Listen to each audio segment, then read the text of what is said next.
Yo, yo, yo, yo, yo, yo, yo, what up? Been messing around down here so much that I try to make sure I've been messing around down here with like video stuff. And so I haven't like haven't really diddled my mixer except for the headphones. So like when I edit videos on my computer, I'm not using the same software that I use to record this podcast. So, however, it goes through my mixer so I can hear it. Um, so I had to actually adjust the volume of my headphones down. Super, really important stuff to discuss in the beginning of episode 7 for the Aggressive Whiskers podcast. I got to tell you, that is, it's. I know a lot of you were curious, and I'm glad I got that out of the way. You are welcome. It's important stuff. I look like shit. I've got a video recorder set up in my basement. I've got it playing through the television that it sits in front of, and I look like hot shit. I need to lose my double chin. And in all fairness, it's like 6:10 in the morning. So I mean, I got up and I felt like I needed to do this. I didn't record one last week. I did take a shower today, so I smell good. I smell good. I'm clean. My hair is clean. Uh, but I need to lose 20 pounds in my neck. That is an offensive gobbler. That is wow. I mean, the mustache doesn't help, but what are you gonna do? I mean, I'm a fat ass. I'm not really a fat ass. That's not true. I said something to my brother the other day. He goes, "No, dude, you're tall and skinny," and I said, "I'm not skinny."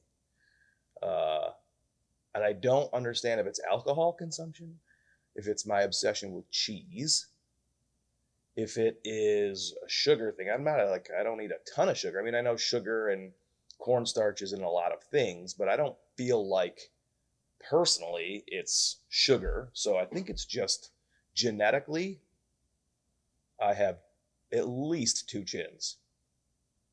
It's possible there's more there, but I do my best to hide them, typically with a beard, but my face gets so fucking dry. And when I scratch my chin, like with just if I have an itch and I scratch it, it sort of chin dandruff chin, dandruffs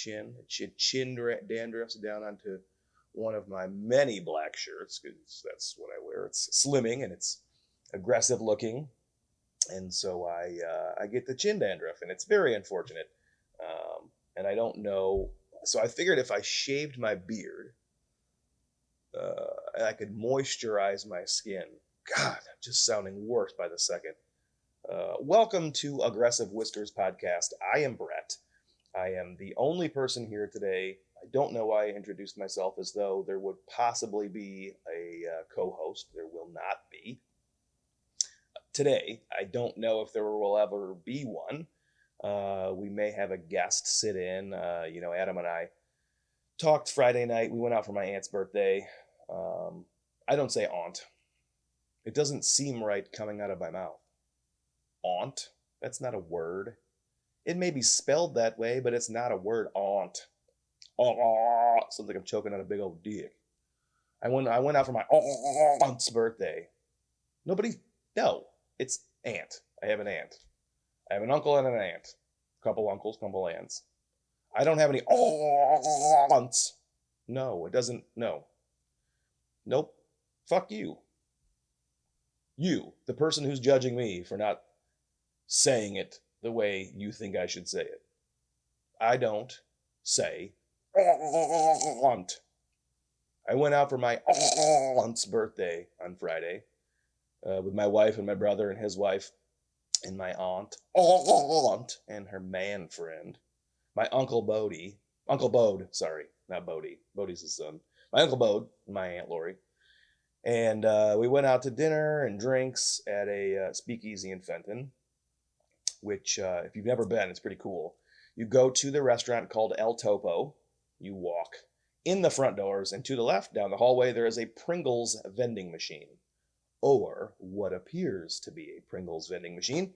You push the button for the original Pringles, and it is actually a door, and it opens to the back, and it's a speakeasy, and it's very well known, so it's not a very good speakeasy. They have pretty great cocktails, very expensive, but very good. They serve El Topo's full menu until 9, and then after that they have a charcuterie and cheese board, which was also pretty great. But we really ripped it up there Friday night with my aunt's birthday, and Adam had mentioned that on this podcast he heard me say that I have contemplated bringing back hot butter, and it's true, I have, because I do miss goofing around with Adam. But I don't want to just bring it back because it's easy and it's established and it's anyway. We've already discussed that on here. So anyway, there's a chance that Adam could sit in on this if he ever wants to. There's a chance that my wife could come down and rant because Lord knows she's got a lot to say. But for the most part, it's going to be me spewing nonsense for 20 to 30 minutes at a time. But for now, I introduce it as I am your host, Brett, because that's all there is. So welcome back, those of you who do listen. For those of you that don't, fuck you. And you'll never hear that, so that's fine too. I mentioned previously that I have several notes, some of which have carried over from week to week to week to week to week. I erased one this morning because I don't feel like I want to talk about it anymore. But I do want to talk about OnlyFans and how I could become a successful OnlyFans sextrapreneur. And I don't know that I could get on OnlyFans, pull my pants down, and masturbate to completion, and make 6 figures a month. There are ladies who are absolutely raking in the cash by getting naked, masturbating to completion, and they're making tens of thousands of dollars every month, and paying their bills and living out their wildest fantasies and having all of their dreams come true. And I just don't feel like OnlyFans is a place where a man can do that. That being said, perhaps there is a tremendous gay community, homosexual male community on OnlyFans, looking for male content creators. So there is a chance I'm wrong. There is a chance I'll never know how wildly successful I could be pulling my pants down, taking out my mediocre workman-like penis, and masturbating myself to completion on OnlyFans for the pure physical enjoyment of another grown man to pleasure himself to. Now, do I lay asleep at night and wonder what might have been? Sometimes I do. Do I sleep well, knowing that I don't have to wonder in what strange position I'm going to masturbate in tomorrow? Yeah, I sometimes sleep really well, not concerned with that.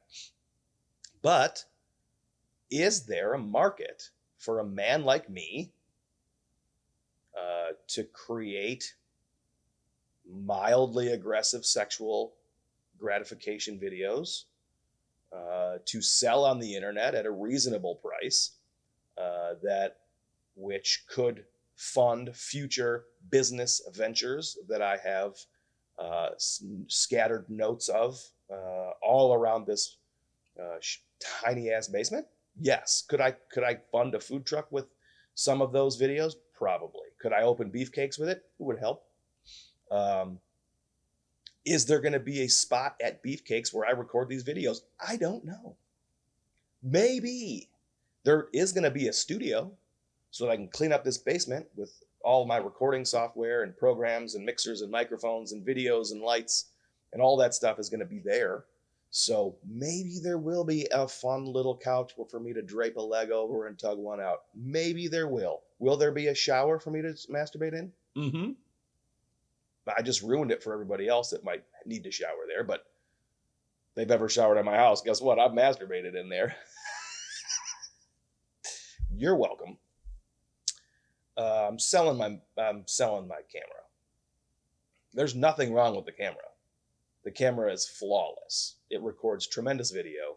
It has been a wonderful asset to my creativity over the last almost 1 year. I bought it to use in the hunting woods, and it just isn't doing what I want it to do. So I'm selling it to buy a more expensive camera that has additional capabilities that this one does not have. So I'm recording this last video this morning because I need to go box this thing up and ship it off to a gentleman in Illinois. So that's another reason I'm doing this at 6 o'clock in the morning. I need to get this done and pull that card out and then get this thing edited so I can ship that camera off. It's been real camera. It's been real, but I'm going to buy a better one with a remote that I can get wild from a distance.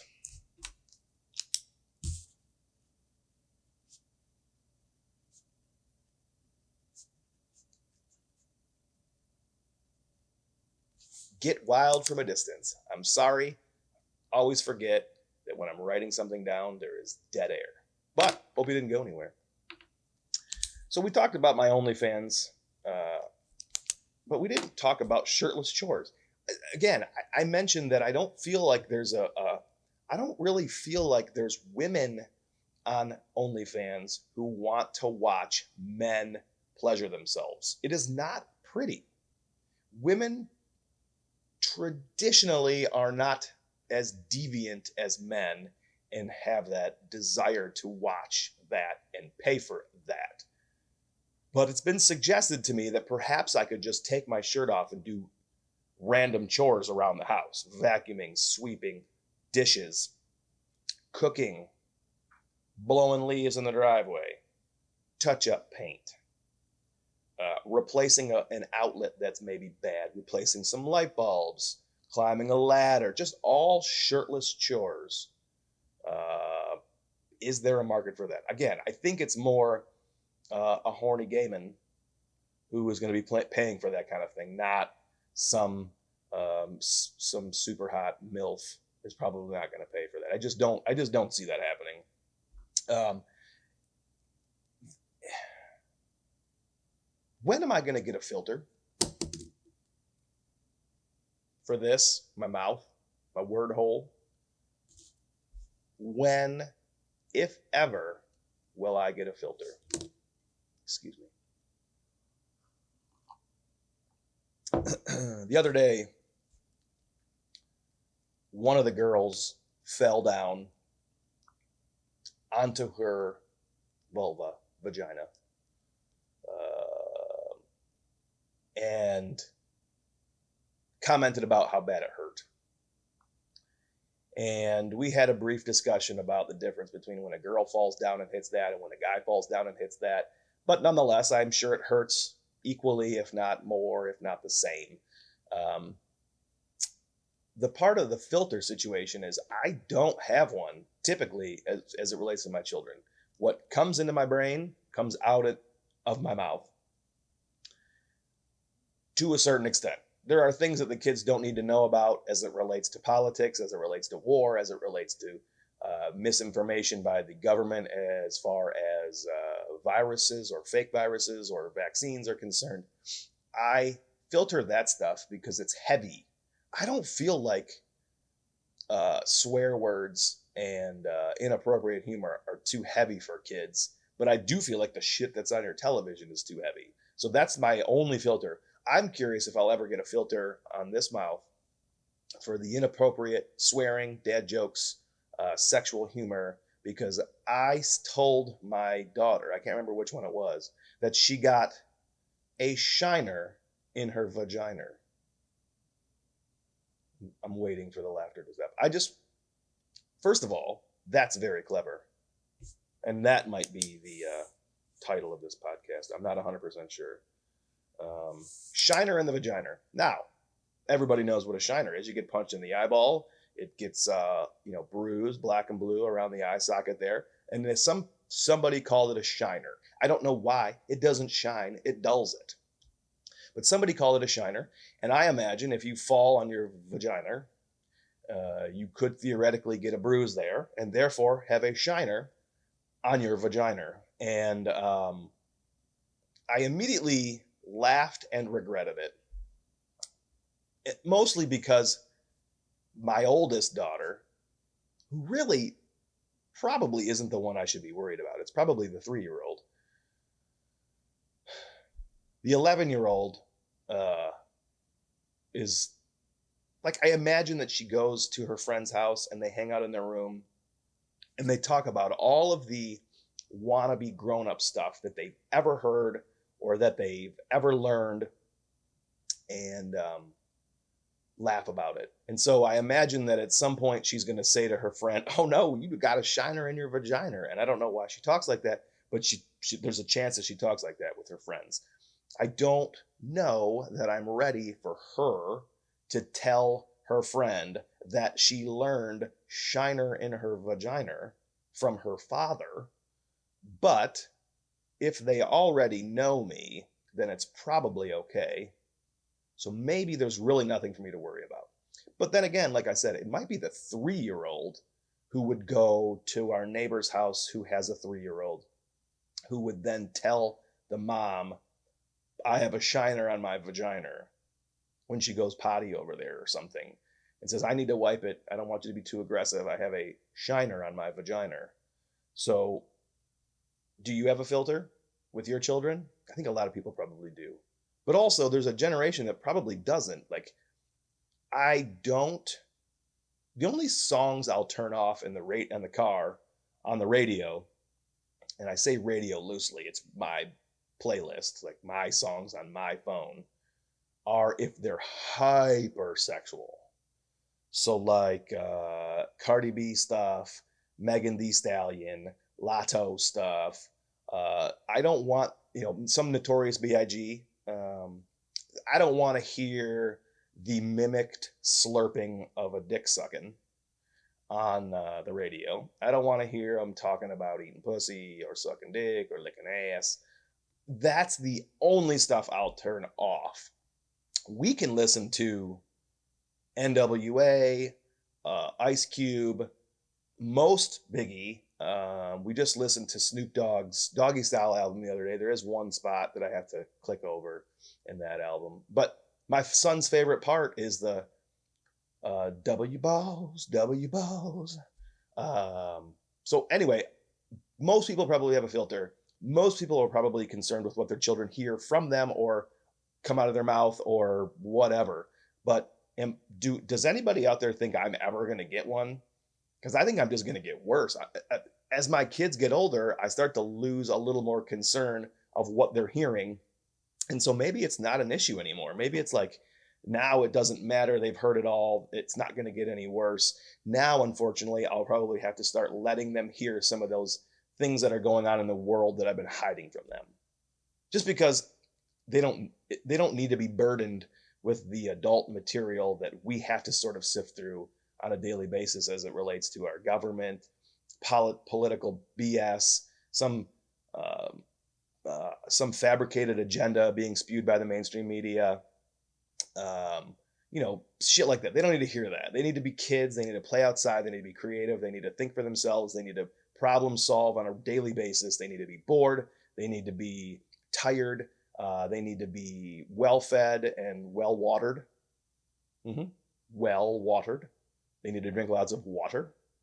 But they don't need to hear that shit. So I think maybe as I get older, my filter will be actually removed more from the day to day. So I don't know. Do you have a filter for your kids or for your mom? Do you swear in front of your parents?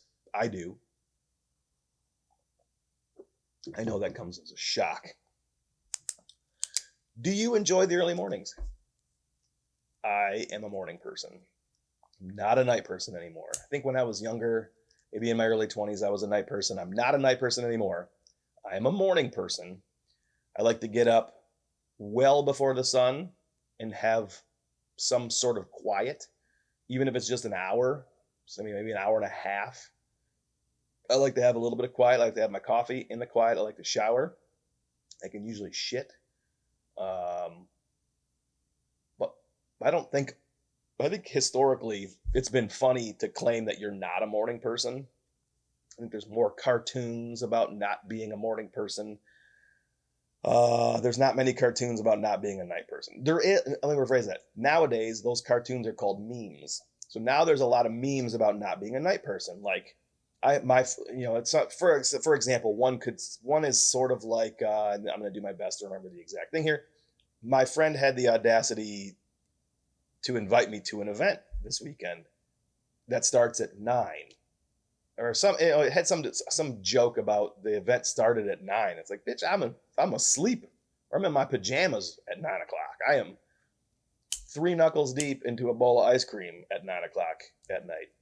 So I think there's memes about not being a night person, not cartoons anymore, but it used to be cartoons about not being a morning person.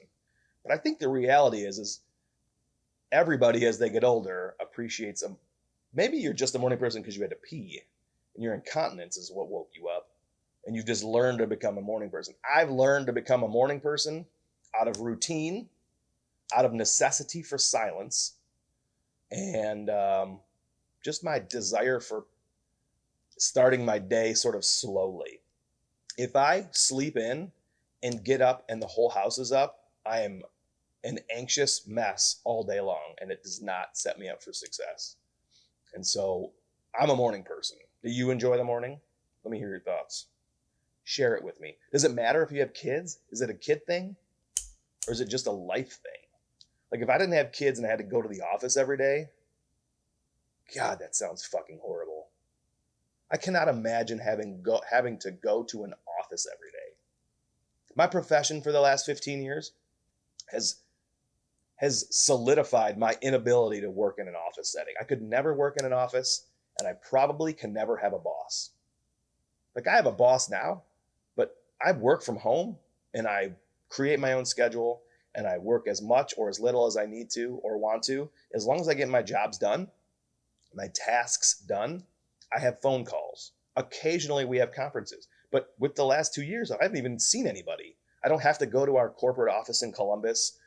We don't go to the other corporate office in Newport Beach. There's no way I could work in an office setting at this point in my life anymore. That just isn't going to happen. It can't happen. I would fucking go my last name. I can't do that. It's against the rules. But anyway, does it matter if you have kids? Is the getting up early and having quiet time dependent on whether or not there's several other tiny people in your house that make lots of noise? Like yesterday, I just felt like somebody was constantly making some sort of a noise all day long. If it was the fireplace has a fan, the wood burning stove has a fan on it, and it's got this constant background hum. Pots and pans, the dishes, the talking, the toys falling, the dog's nails scratching on the fucking floor. Like, I felt like yesterday it was constant noise all fucking day long. And that makes my skin crawl. I have to have some quiet. And so I, enjoy working in my basement where I can either turn the radio on and just have music, or I put my headphones on and it's quiet. Like, I need quiet time. And that's sort of how I came about loving my mornings. In the older the kids get, the earlier I have to make my mornings. It used to be I could get up at 6 and it was fine. Then it was 5:30. Now it's 5, because the baby gets up at like 6 or 6:30, and I say baby, she's 3. She gets up and she comes downstairs and she snuggles with me. Wonderful. It's wonderful. That's not going to happen forever. But because she gets up so early, I have to get up earlier. And back when I could work out like a wild man, I would go out and work out in the mornings, and I might do that again once it gets a little bit warmer. It's just still too cold up here. Anyway, that's my morning discussion. And then the last thing I want to talk about today is Facebook Marketplace, which Facebook is an absolute fucking hellhole anyway. I probably said that on here, or I probably said that somewhere else, but Facebook is an absolute hellhole. I hate all of social media. I use Instagram exclusively, really, because it's what I have found is the most interactive way and best way for me to promote sort of anything creative that I'm doing, whether it be back when I was woodworking, my other podcast, my hunting channel and now this podcast and the hunting channel and possibly beefcakes. But Facebook is a fucking hellhole. The only thing I like Facebook for is the marketplace function. You can buy and sell things on there. And there's lots of great things on there. I've bought and sold tons of things on Facebook Marketplace 99% of the time with no issues, no concerns, no troubles, no beef, no nothing. But it's always been local pickup, local exchanges. I'm not kidding you, tons of stuff on there. And it's always been great for the most part. There's the occasional ding dong you got to deal with. I've never really dealt with many scams, if any, that I'm aware of.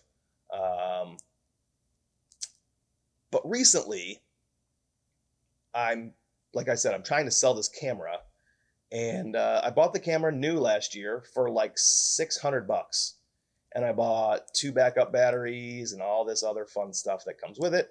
It's a fantastic camera. It's $600 brand new. It's only a year old. There's literally no scratches, dings, dents, nothing on it. It's flawless.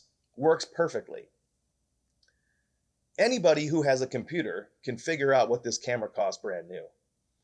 I have it listed to sell. I don't want to haggle over the fucking price. It is priced so well that nobody should balk at the price. It should just be like, I want that. As a matter of fact, the question could be, why is it priced so low? And the answer is, I don't want to sit on shit.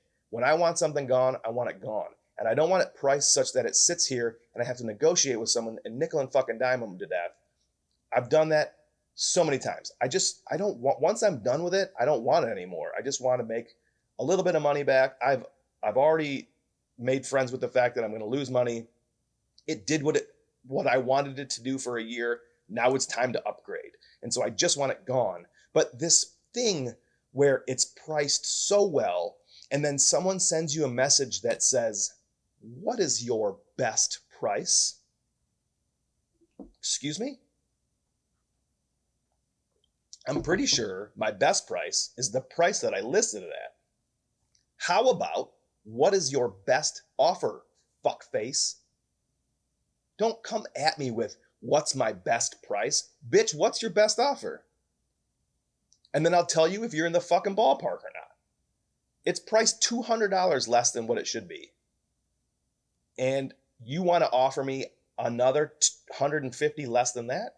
Go fuck yourself. Right now. But I'm not kidding you. So many people lead with, what is your best price? Which is fucking offensive. I'm immediately turned off. I'm immediately turned off at your inability to make an offer. If you have money, say, and if it's less than what I'm asking, just be honest. My response to someone who lowballs me right off the bat is, I'm sorry, I just can't take that amount. But if you put the ball in my court, the best price is what I listed it at. In fact, I'm probably going to bump it up because you're driving me crazy. But that's the one thing I hate about Facebook Marketplace, is it's become some Tijuana negotiating fucking back alley sack waxing flea market bullshit. The price that I put on there, which you can easily determine is a fair price, if not incredibly great price, which isn't always the case for some people. You can just as easily find out if someone's trying to rip you off. But for my particular case, you could easily determine that the price is very fair. You shouldn't come at me with, what's your best price? Bitch, I ain't desperate. I ain't gonna fucking give it to you. Especially if I have to ship it. I go fuck yourself. Don't come at me with that shit. Why has Facebook Marketplace turned into this Tijuana back alley negotiating bullshit? It needs to stop. People have lost their fucking mind. And it's this, I really believe it's this keyboard warrior, not this mentality of, well, I'm not looking at the guy. He's not going to yell at me. I can just ignore him if he gets mad. Like, everybody has giant balls behind their computer screen or their phone screen or their keyboard. It's the keyboard warrior. Everybody's got big fucking balls when they're sitting behind their fucking computer, but you wouldn't look me in the eyes in person at a place of business and ask me what my best price is on something I'm selling you. You wouldn't do it because that's the fucking price. We're not negotiating a fucking deal. If you're cool, I may say, hey, I'll ship this to you on me. I'll ship it to you. But you're paying full fucking price. In fact, fuck you. Now it's $100 more. Oh, you don't like that? $100 more. Oh, you don't like that either? Fuck you. $100 more. Blocked. Suck my dick. What's your best price? Fuck you, piece of shit. Get the fuck out of here, you nerd. Sorry, I got a little. Oh, then there's the person who doesn't speak English and initiates a conversation with you in their native tongue, which is also fine. Whatever. Everybody speaks different languages, I guess, around the world. So that's what I hear. And then they realize that I don't understand what they've said. So then they translate it to English, and the English translation is, text me your number. Bitch, I ain't giving you my fucking phone number. Cortez, I don't know you. You cannot have my phone number, fucker. And then there's the ghost.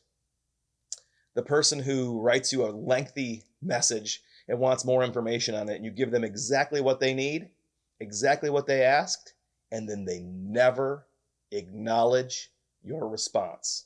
They don't respond to you. They don't say, thank you for that information, but it's not going to work. That's not what I'm looking for. It's nothing. Hey, man, go fuck yourself. How fucking dare you? You asked me a question. I took time out of my day to give you a response. Most of that information is already there. I probably elaborated more than I needed to. I gave you a lot of great information, and you can't even acknowledge my fucking response to you? Fuck you, man. Fucking nerd. That's my new thing. Fucking nerd. I don't know. I've had enough. It's like fucking 6:40 and I can hear Charlie upstairs, so I better get up there. All right. Well, thanks everybody for listening. I have had a wonderful time getting this off of my desk and my chest. And we'll talk at you later. See ya.